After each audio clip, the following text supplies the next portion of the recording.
Hello beautiful people, and welcome back to the Imperial Balloons channel, where we strive to make you feel like royalty during all your special occasions. So today I'm going to be setting up a balloon hoop that is going to be filled all the way. First I want to say excuse this camera angle because it is so crooked, and while I was editing it was getting on my last nerve, but we're just gonna have to make do with it. So the colors that I'm going to be using are by Sempertex, and we're using forest green and reflex gold.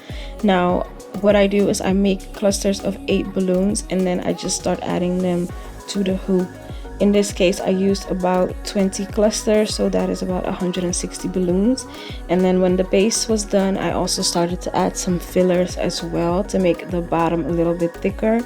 I have another balloon hoop video uploaded, and in that one I explained that if I do a full hoop, then I like to make the bottom a little bit thicker so that you kind of have a tapered look going up both sides.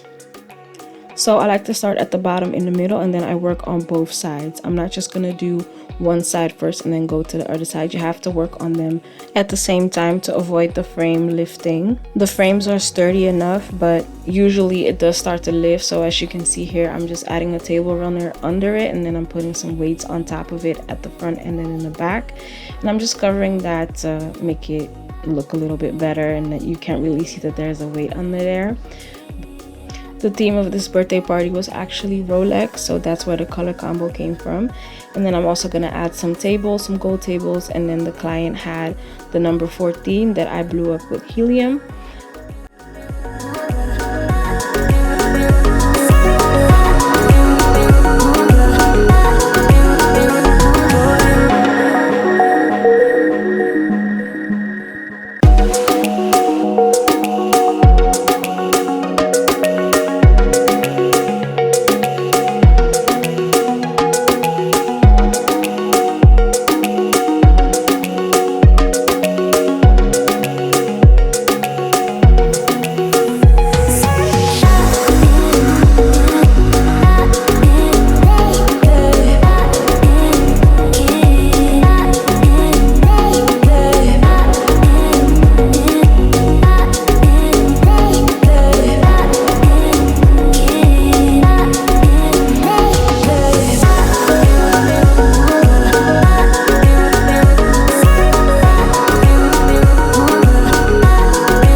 Now I'm going to start adding some volume to the bottom. I usually start with dupes and then I add a cluster here and there.